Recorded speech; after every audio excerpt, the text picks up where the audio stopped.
metal spaces can tend to think of themselves as somehow apolitical, but of course there's no such thing as being outside of politics.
Welcome to the Dreams of Consciousness podcast.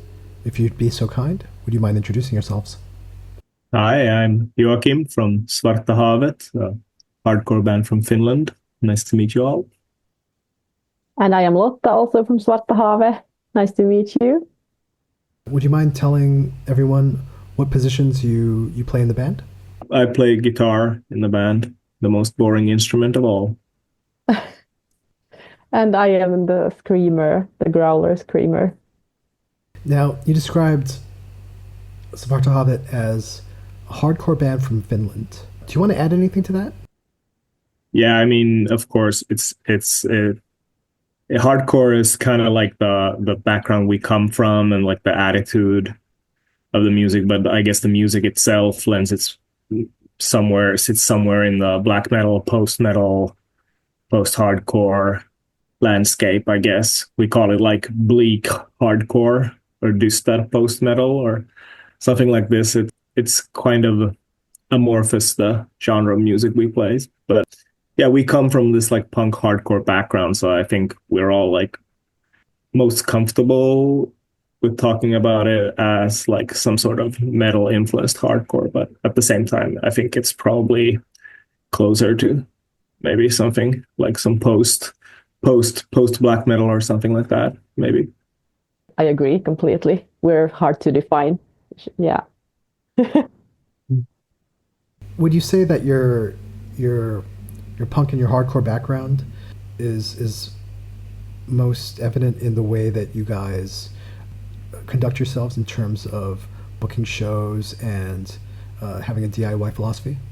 Yeah, I think it's like in the way we like to interface with the world and how we like to, yeah, building. It's a lot about like building community. It's not about like, we're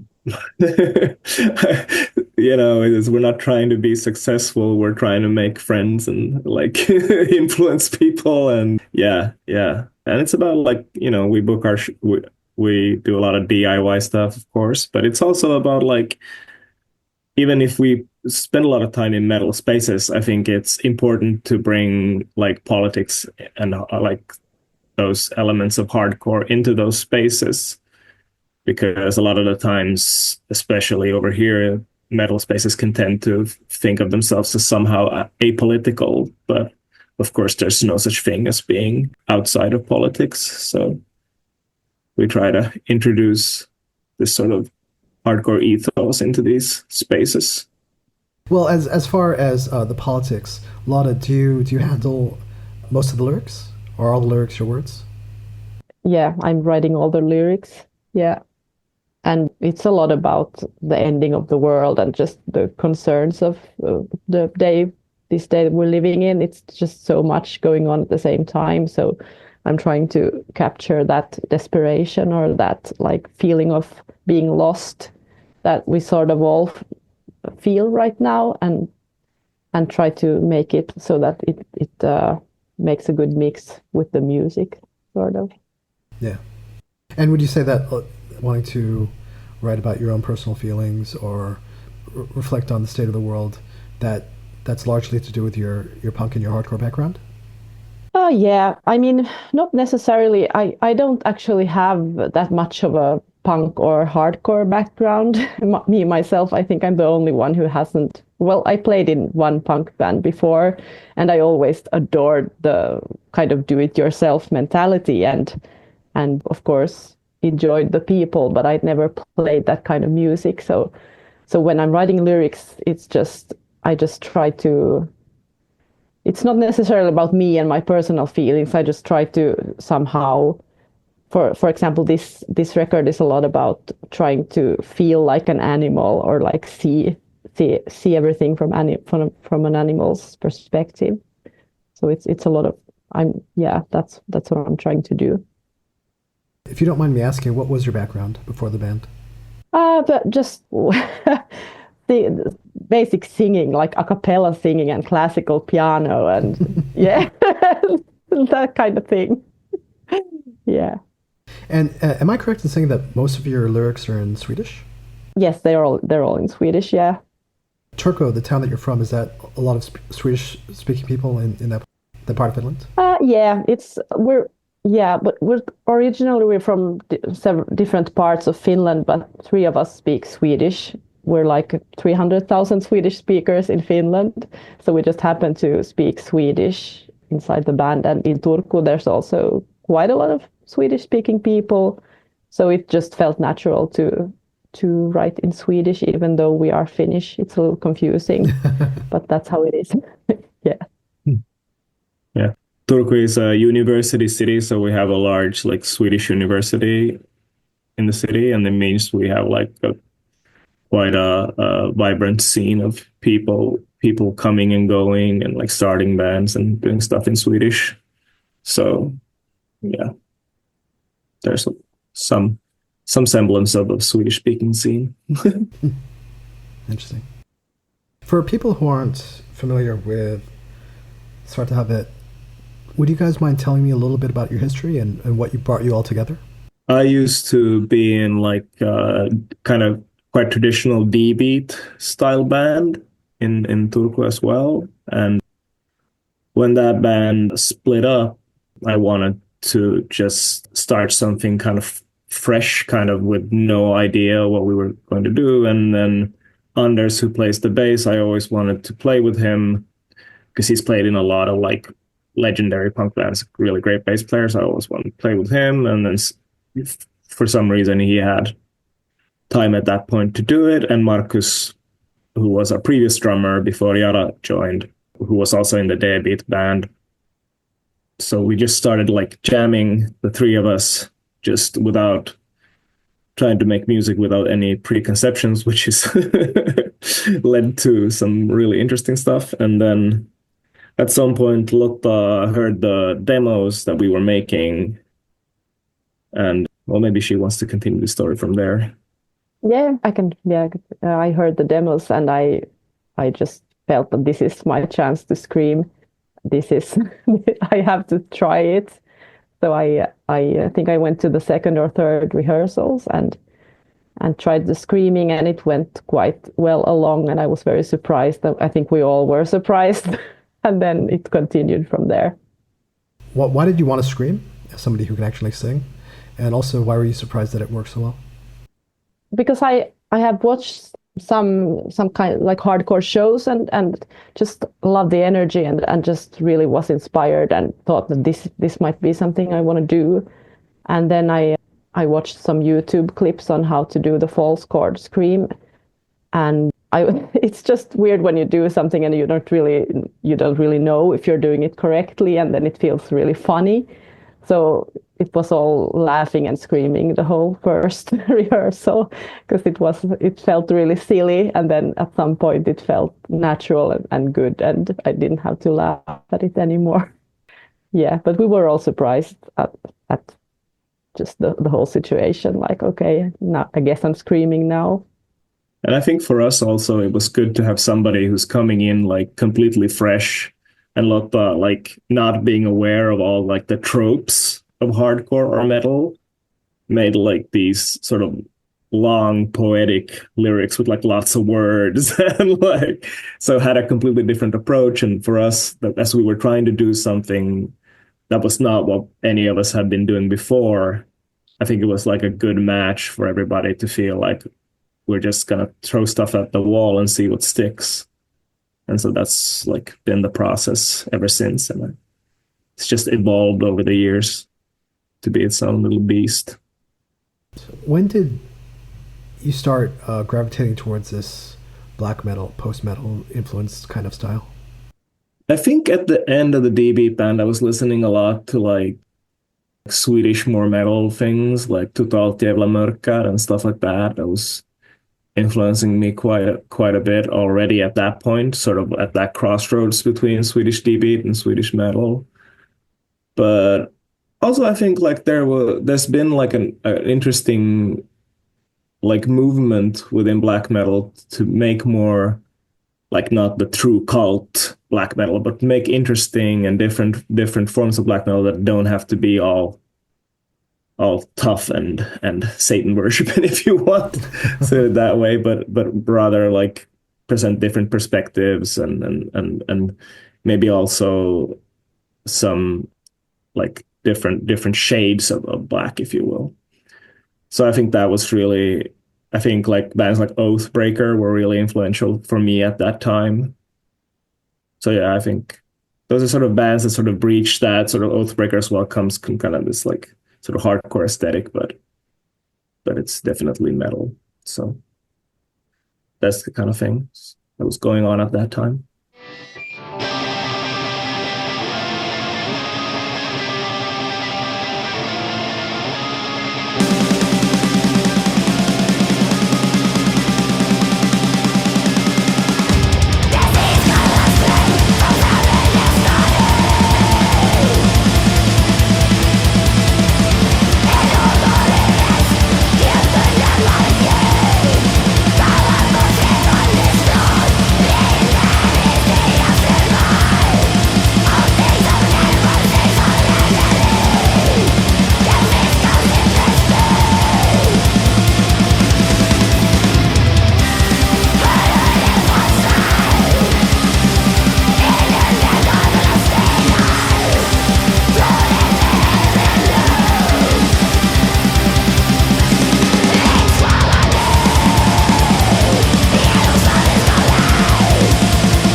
When you guys start a song, how does it usually happen?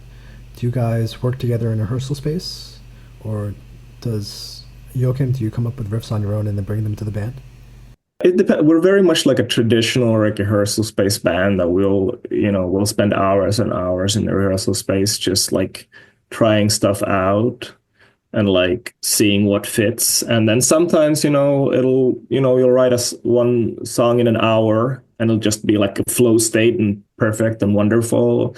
And other times you'll come up with a riff and then you'll spend like 2 or 3 months trying to come up with the next part for it. So it can be extreme, like the best thing in the world and like the worst thing in the world. But yeah, we try to write together. I usually come with some sort of maybe loose idea, maybe like a chord or like a vibe that I'm thinking about. Usually I'll have like really like this chord, and then I'll start playing it, and then we'll see what happens. And depending on what everybody else does, we'll see what follows. Lotta, are the songs usually complete by the time you hear them, or are you involved in the arranging process as well? Yeah, I'm very much involved as well in the rehearsal space, and sometimes I actually try when I hear what I when I want the song to continue in a certain way, I go and show the bassist and the guitarist what to play, which is not the most welcome thing to do. It's a very welcome thing to do. It just feels that way. But I like we have a chaotic rehearsal experience all the time because we're all trying to play each other's instruments sometimes. And yeah, so it's a fun process, and yeah, I'm involved. And usually the text comes much later than when the songs are ready. Yeah, much before, and the text takes some time, and then yeah, that's how it goes. Do you have themes or a concept in mind before you start writing your lyrics? Yeah, sometimes the song says itself somehow. Somehow it has this feeling that you get these pictures of where it could be and who it could be about. And then it sort of starts from maybe one line or two words or something. But there's usually loads of songs that I just improvise on with sometimes made up language just to get the phrases going. And yeah, it takes a while to get the lyrics done. Yeah. I think it's the same for you as it is for us, that sometimes it's really easy and it just happens. And sometimes, we're sitting down trying to work stuff out. Yeah. How would you describe your approach to lyric writing? Are you a storyteller? Well, I'm really into like communicating with the music and what the music tries to say somehow. And for example, the song Day, which is, I think it's the first track on the new record. Is it Joakim? Yeah. Yeah. So that's about when the war had been going on in Ukraine for a few weeks. I heard that people who fled the country let their horses loose. So I imagine these horses that are free in Ukraine just rumbling around in the forest looking for purpose. And yeah, and then just got this feeling of that we're all just so lost in this situation, like wars and animals. Just first we tame an animal that is free, and then it has to sort of go back to its roots, being free again, but it can't be free because it's accustomed to humans now. So I tried to write about this horse, and The Moon Will Light Your Way, which is the title of the whole album as well, is a sort of a comforting text to these animals hiding in the forest while people are at war. So that was kind of where it started, this record, like from this animal's perspective that I was talking about. Yeah, so I guess I'm a storyteller. I like to have some theme in a song and really dive into that and see where it takes me. So on the 9th of May, you'll be releasing your second full-length album through Prosthetic Records. Would you mind saying the title for me? Joakim. Månen ska lysa din väg. Okay, I'm going to give it a shot. Ready? Yeah, you go. Månen ska lysa din väg. Ooh, That's that's very pretty good. good. Okay. I think you're the best so far. Yeah, impressive. 30 years of Yeah. listening to black metal, I can say a little bit of Swedish. Yeah. Wonderful. And as Lotta said, it translates to "The Moon Will Light Your Way." And we spoke a little bit about some of the themes on the album, and we'll come back to that in a little bit. But when did you start working on the music for this album? We started almost immediately after. As I said, we're like a rehearsal space band. So by the time we finish a record, we are already like just running into the next one because we're so tired of the songs we written. So we started pretty much immediately in 2021 after the first record was done. But then our drummer Marcus, who was our drummer at the time, he had a lot of health problems.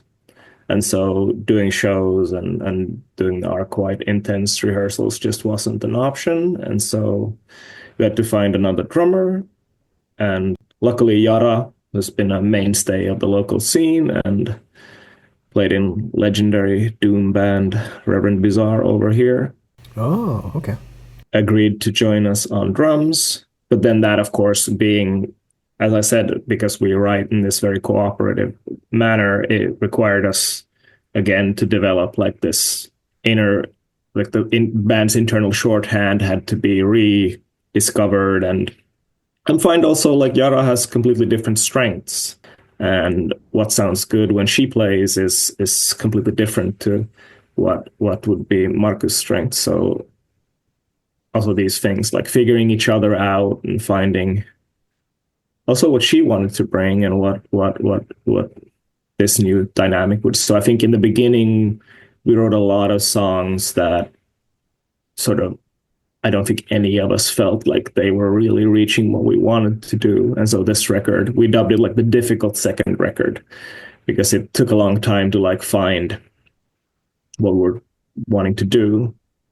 But then once we wrote Härlig Är Jorden, which is the next single that's coming up now and the second single from the record, I think we sort of found what we were wanting to do, sort of this sort of a little bit more grandiose than what anything we'd done before, and sort of also bringing in some major chords and some more, as Lotta said, like this idea that there can be a little bit of hopefulness in this quite dark music. I think after that it kind of, but yeah, it was quite a long process in the beginning, but yeah. So I'm actually a big Reverend Bizarre fan. I actually have a drawing on my wall that says "Doom Over the World," which was an old Reverend Bizarre song. Right. You mentioned that Marcus came from your old D-beat band. How would you compare his style to Yara's style? Well, Marcus is like a machine. Like once he gets something done, it's always the same. It's like so perfect for like your average like D-beat blast beat band. You know, it's like a singer sewing machine. You know, just whereas with Yara, there's a swing, there's a little bit of everything that has a little bit of a breath in between is great because there's like expression and swing to the thing. So I think like playing to everybody's strengths. Like I'm not like any guitar virtuoso by any sense, but I tend to think like I can do quite like stable rhythm playing. So trying to find that where we're sort of playing to each other's strengths. I think that's been like the most rewarding part. I think always like playing music together is always getting to know somebody in like this non-verbal way, which I really love. So it's been a lovely experience. And even though I've known Yara for a long time through like the scene here, this getting to know each other in this way has been really rewarding. Did you go into this wanting to do anything different, or were the changes unintentional, just natural? I think it went very natural because of this the drummer style. It was these drums just like gave way for completely different music. So it went that way, I think. Yeah. I think we're one of those bands that's like terrified of making the same record over and over again. So I think it was very, I don't think any of us wanted to do the same thing. Is there a concept to the album? Is the animal theme something that ties the whole album together? The concept is, again, I think the earth, the nature, are human desperation and animals. Yeah. And trying to find a way to live in this very uncertain times. Yeah, we did a lot of touring while writing and finishing this record, so we had a lot of time to sit in the car and talk and talk and talk about things. And one of the things that was like consistent was this like trying to find some sort of hope, to not be despondent in this situation that we're in, trying to find some sort of way. And Lotta, being the poet of us, she did a great job of encapsulating that in the lyrics, I think.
did you guys end up recording this album? We did it in Tampere, which is a city a little bit north from here. So with Mikael Neves, who's again, he's had a long career within like hardcore and post-hardcore and stuff like that. So it was nice to work with somebody who'd been to our shows and like knew what we were about. And so he was the engineer on the thing. Yeah, really, really, really nice and really dedicated working experience. Really, really happy with that. Waiting Room Recordings up in Tampere. Waiting Room is the name of his studio? Yeah, yeah. I don't know if it's inspired by the Fugazi song or not. I didn't ask. Was this your first time working with Mikael? Yeah, definitely. We met him. I don't remember one of our shows. We met him and we talked about doing it, and then we kept talking while we were sort of finishing writing, and so it was quite natural. He had like kept sending him demos and stuff like that, so it was good, professional, but also like someone that sort of shares the same values and the same ideas. Did Mikael handle everything up to the mixing, or did you guys send it somewhere else to get mixed? No, we spent a lot of time in the car during this. So we were listening like deliberately to like mixes in the car, like what do we like? What do we like? And we ended up listening to these two Portrayal of Guilt records and found out they were both mixed by Matthew Michel. And so we shot out of the blue, just shot him an email, and luckily enough, he was interested in working with us. And so he did that over in America. Like, yeah, and also again, somebody that's in the same scene, got that hardcore background in the same sort of politics. Just, it's nice to work with nice people. What did you like about his mixes for Portrayal of Guilt? What was it that you were looking for him to bring to the sound of Svarta Havet? Especially Yara is really particular about her drum sounds. So we were listening to that a lot. It was her first record with us. So we wanted to make sure that like the drums had that punch that she really wanted. And then overall, we also wanted to keep a little bit of grit because as we were going in sort of this more sort of a little bit more grandiose metal direction, we didn't want to lose that sort of that punk and hardcore grit. And so I think the stuff he's done were like right in that sweet spot between like, of course, professional and with like banging drums, but still keeping like a little bit of dirt, a little bit of that DIY feel in there. Do you want to say anything about the gentleman who handled the mastering? I don't know Brad like personally. I haven't talked to him outside of the mastering process, but really responsive, really like, of course, like Audio Siege is like the standard for mastering in most like heavy music. I think it's pretty like the roster of records coming out of there is pretty impressive. And yeah, really responsive, really like listened to what we wanted and yeah, really just minimum revisions really. So super happy with that process. Brad Boatwright, who handled the mastering, comes up almost every week on this podcast. Yeah. He is the guy, right? Like he's the guy that everybody goes to. Was he the recommendation of Matt Michel? Yeah, I think it was. I think Matt gave us like a couple of people that he recommended, and Brad was one of them. And I think also we already had Brad in mind because we were doing a lot of research before, like who we wanted to work with. So we're having this conversation about a month from when the album is released. What do you guys have planned for the summer in terms of live shows, tours, or maybe festival appearances? We're going to be playing, I think the whole month of May is really pretty much fully booked. So we're doing Sonic Rights, which is a big festival here in Helsinki. And then we're going to go to the Baltic states Poland and back to Sweden, where we were a week ago, and then just around Finland here, doing the regular punk shows that we always do. So May with the release is gonna be busy. It's gonna be busy. We've organized over here. We rented pretty much the biggest venue we could get, and then invited all the bands we like all our friends basically to play for free. So we're gonna have a free show for people on the day of the release. So that's gonna be awesome in our hometown here. So that'll be fantastic. If for nothing else, we get to see our friends play and hang out. So that'll be good. And yeah, and other than that, we're just busy making the next record. I think we almost wrote most of it already. So we're just working on that. Every time we don't have to rehearse a set list, that's all we're doing. Yeah, and in the autumn, I think we're going to go, hopefully we're going to go to Denmark and somewhere else in Europe as well. Like I really want to go to France and Germany and maybe, and of course overseas at some point let's see what comes our way. Yeah, we have a couple of shows already lined up with Völva, which is a black metal band from Malmö. Really great feminist black metal band. We have a couple of shows with them already arranged for the fall. So yeah, but hopefully doing everything DIY, it's always, it's a big ask always to do a tour. So we're working on the next one. And you guys run your own DIY performance space, right, in Finland? Yeah, we're part of the collective that runs it. Yeah, we have Kirja Kahvila. I work there as a baker, and Yara basically does like sound and booking, among other people. But it's a collective. It's been around for like a long time. What is it, like 40 years? 40 years, yeah. Yeah, 40 plus. So it's an autonomous space with like a cafe, and like then we have shows and art, and it's like a place to like organize for protests and have readings or reading groups and stuff like that. So it's an important space for the city for sure, and super happy to be able to be part of that collective. But it's a big undertaking, a lot of people involved. Kirja Kahvila is the name of it, but okay. So by the time people hear this episode, Mannen ska Lysa din väg, which is sort of what the album is called, will be out through Prosthetic Records. Joakim and Lotta, please tell everyone how they can order the album. What's the best way to get it? Well, I guess the Prosthetic web store is a great way. Our Bandcamp is a great way. If you're in Europe, Evil Greed has a great web store. If you happen to be in Finland, Levykauppa-X, just to give them a shout out, the local record store. But yeah. So I think those are the main ways to support us. Do you want to say anything about the vinyl versions that Prosthetic is putting out?